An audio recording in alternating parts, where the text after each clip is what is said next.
सभी को नमस्कार। +1 पॉलिटिकल साइंस की क्लास में आपका स्वागत है। आज हम लेसन 6 बुक 2 लेसन 6 न्यायपालिका पर चल रहे हैं।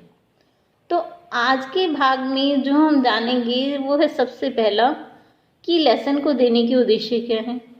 उसके बाद भारत में सर्वोच्च न्यायालय, उच्च न्यायालय और उसके नीचे कितनी तरह की अदालतें हैं उसके बारे में हम जानेंगे। उसके बाद जो हम जानेंगे कि वो हमें न्यायपालिका की आवश्यकता क्यों है, न्यायपालिका की स्वतंत्रता के लिए क्या क्या चीज़ें आवश्यक हैं। देखिए, जो न्यायाधीश हैं उनका काम क्या है, न्याय करना, और जब तक उनकी स्वतंत्रता सुनिश्चित नहीं होगी तो न्याय नहीं मिल सकता। तो न्यायपालिका की स्वतंत्रता क्यों आवश्यक है, उसकी स्वतंत्रता के लिए क्या प्रयास किए गए हैं उसके बारे में जानेंगे। तो आइए शुरू करते हैं अपना टॉपिक। लेसन न्यायपालिका भाग 1। देखिए, सबसे पहले हम देखते हैं कि लेसन हमें दिया गया, इसके उद्देश्य क्या हैं। देखिए, जो सबसे पहला उद्देश्य है न्यायपालिका की स्वतंत्रता क्या होती है वो बच्चों को बताना।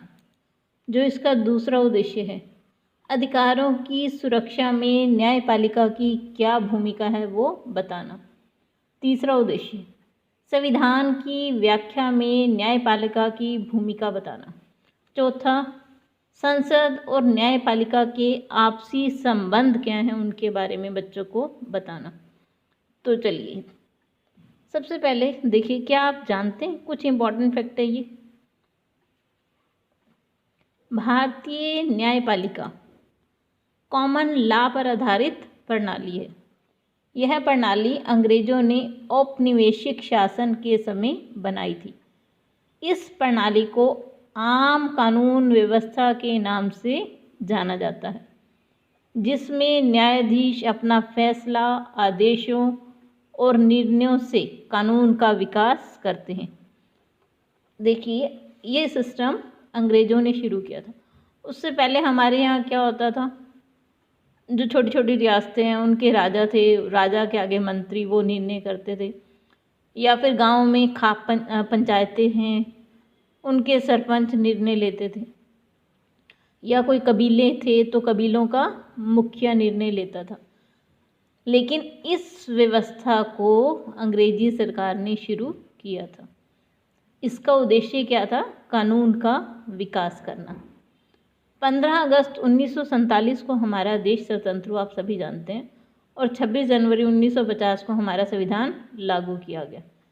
इस संविधान के माध्यम से ब्रिटिश न्यायिक समिति के स्थान पर नई न्यायिक संरचना का संगठन हुआ। इसके अनुसार भारत में विभिन्न स्तर पर विभिन्न प्रकार के न्यायालय हैं। सबसे बड़ा जो भारत का शीर्ष न्यायालय है वो नई दिल्ली में सर्वोच्च न्यायालय है। सर्वोच्च न्यायालय में मुख्य न्यायाधीशों की नियुक्ति भारत के राष्ट्रपति द्वारा की जाती है। सर्वोच्च न्यायालय से नीचे उच्च न्यायालय हैं, उच्च न्यायालयों से नीचे जिला न्यायालय हैं, और उनसे भी नीचे निचली अदालतें हैं। तो ये पूरी एक हायरार्की है। तो आइए देखते हैं इसे। ये देखिए, सबसे पहला सुप्रीम कोर्ट, फिर हाई कोर्ट, फिर डिस्ट्रिक्ट एंड सेशन कोर्ट, फिर कोर्ट ऑफ सिविल जज सीनियर डिवीज़न, फिर सिविल जज जूनियर डिवीज़न, उसके बाद मुंसिफ court and small cases court. तो ये पूरी हायरार्की है कि कैसे न्यायालयों मुकदमों की सुनवाई होगी और किस तरह से इसका स्तर बने हुए हैं। चलिए आगे देखते हैं, इसे भी देखिए सुप्रीम कोर्ट, हाई कोर्ट, आगे metropolitan courts, district and session court, इस तरफ आ गया आपका civil, city court, court of smaller cases.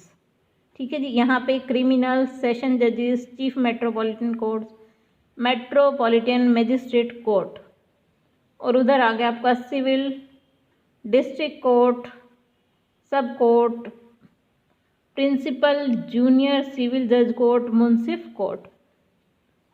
तो देखिए मेट्रोपॉलिटन कोर्ट्स भी हैं, वो 2 तरह की हैं। ऐसे ही डिस्ट्रिक्ट एंड सेशन कोर्ट जो हैं वो भी 2, उसमें एक आपको फ्लो चार्ट बना के पूरा वो बता दिया गया कि क्रिमिनल केसेस के लिए सेशन कोर्ट के लिए, उसके बाद जुडिशियल मजिस्ट्रेट की कोर्ट जिसे हम फर्स्ट क्लास मजिस्ट्रेट भी कहते हैं, फिर जो सेकंड क्लास मजिस्ट्रेट्स होते हैं उनकी। तो इस तरह से भारत की न्यायिक व्यवस्था संविधान में स्थापित की गई है। चलिए अब हम जानते हैं ये सब इतना चीज़ें बनाई गई, इसकी हमें ज़रूरत क्या है। देखिए सबसे पहले कि किसी भी देश के जनतंत्र के 3 प्रमुख अंग होते हैं, व्यवस्थापिका, कार्यपालिका और न्यायपालिका। आप सभी जानते हैं व्यवस्थापिका कानून बनाती है, कार्यपालिका उन कानूनों को लागू करती है और न्यायपालिका न्याय करती है। तो लोकतंत्र के 3 महत्वपूर्ण अंगों में से एक अंग है ये न्यायपालिका। न्यायपालिका प्रभुत्व संपन्न राज्य की तरफ से कानून का सही अर्थ निकालती है और कानून के अनुसार जो लोग नहीं चलते उन्हें दंडित करती है। इस प्रकार न्यायपालिका विवादों को सुलझाने एवं अपराध कम करने का काम करती है, जो अप्रत्यक्ष रूप से समाज के विकास का मार्ग प्रशस्त करते हैं। देखिए अपराध कम होंगे तो समाज का विकास ही होगा। शक्तियों के पृथक्करण के सिद्धांत के अनुरूप न्यायपालिका स्वयं कोई भी नियम नहीं बनाती। जैसा कि आप जानते हैं हमारे देश की शक्तियाँ संघ सूची, राज्य सूची और समवर्ती सूची में बटी हुई है। तो न्यायपालिका उसमें से किसी पर भी नियम नहीं बनाती, ना ही यह कानूनों का क्रियान्वयन करती है। ये तो सिर्फ न्याय देने का काम करती है। सबको समान न्याय सुनिश्चित करना न्यायपालिका का असली काम है। इसके अंतर्गत एक सर्वोच्च न्यायालय तथा उसके अधीन विभिन्न प्रकार के न्यायालय हैं। चलिए अब हम देखते हैं कि हमें न्यायपालिका की आवश्यकता क्यों है। देखिए हर समाज में व्यक्तियों के बीच में, समूहों के बीच में, व्यक्ति और सरकार के बीच में विवाद उठते हैं। इन सभी विवादों को कानून के शासन के सिद्धांत के आधार पर एक स्वतंत्र संस्था द्वारा हल किया जाना चाहिए। कानून के शासन का भाव है मतलब सभी को, चाहे वो गरीब हो, अमीर हो, स्त्री हो, पुरुष हो, बड़ी जाति का हो, छोटी का, सभी को समान रूप से न्याय मिले, सभी पर कानून एक समान लागू हों। तो न्यायपालिका कानून के शासन की रक्षा करती है, कानून की सर्वोच्चता को सुनिश्चित करती है। इसीलिए हमें न्यायपालिका की आवश्यकता है। ये व्यक्ति के अधिकारों की रक्षा करती है, विवादों को कानून के अनुसार हल करती है। ये सुनिश्चित करती है कि कोई भी व्यक्ति या समूह तानाशाह ना बन जाए। ठीक है ना जी, कहीं ऐसा ना हो कोई भी एक व्यक्ति शक्तिशाली होकर दूसरों का दमन करे। तो ये सब चीज़ें न्यायपालिका रोकती है। चलिए अब हम देखते हैं कि इसकी स्वतंत्रता क्यों आवश्यक है न्यायपालिका की। देखिए सबसे पहले स्वतंत्रता का क्या अर्थ है, मतलब आप कोई भी काम कर रहे हो, आप पर कोई रोक टोक ना हो, बिना दबाव के आप अपना सही निर्णय दे सकें। तो इसीलिए हमें इसकी स्वतंत्रता की आवश्यकता है। देखिए सरकार के 2 अन्य अंग विधायिका और कार्यपालिका न्यायपालिका के किसी कार्य में बाधा ना पहुंचाएं और वो ठीक ढंग से न्याय कर सके, इसलिए हमें इसकी स्वतंत्रता की आवश्यकता है। सरकार के अन्य अंग न्यायपालिका के निर्णयों में हस्तक्षेप न करें कि आपने गलत निर्णय दे दिए, आपका ये निर्णय अच्छा नहीं है, तो उसमें हस्तक्षेप न करें, इसलिए इसकी स्वतंत्रता आवश्यक है। न्यायाधीश बिना किसी भय और भेदभाव के अपना कार्य कर सकें, तो इसके लिए हमें न्यायपालिका की स्वतंत्रता की आवश्यकता है। न्यायपालिका की स्वतंत्रता का अर्थ है स्वेच्छाचारिता या उत्तरदायित्व का अभाव नहीं है। न्यायपालिका देश की लोकतांत्रिक राजनीतिक संरचना का एक हिस्सा है। न्यायपालिका देश के संविधान, लोकतांत्रिक परंपरा और जनता के प्रति जवाबदेह है। क्लियर? चलिए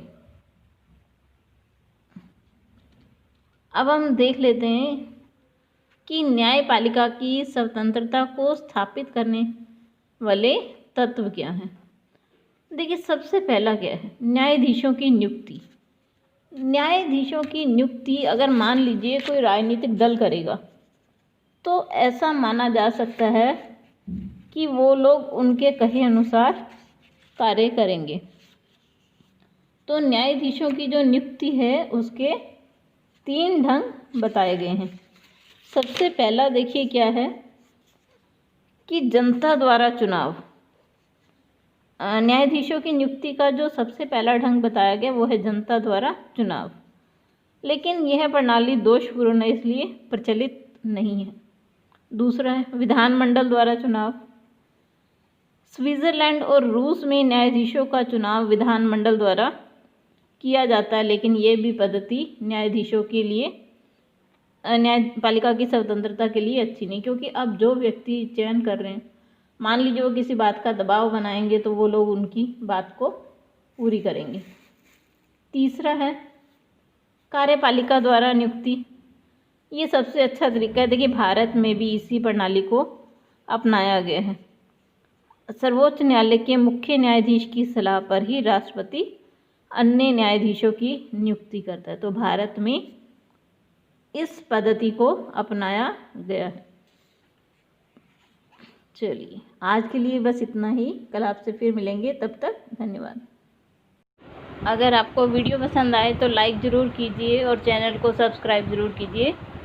आप सभी का बहुत बहुत धन्यवाद।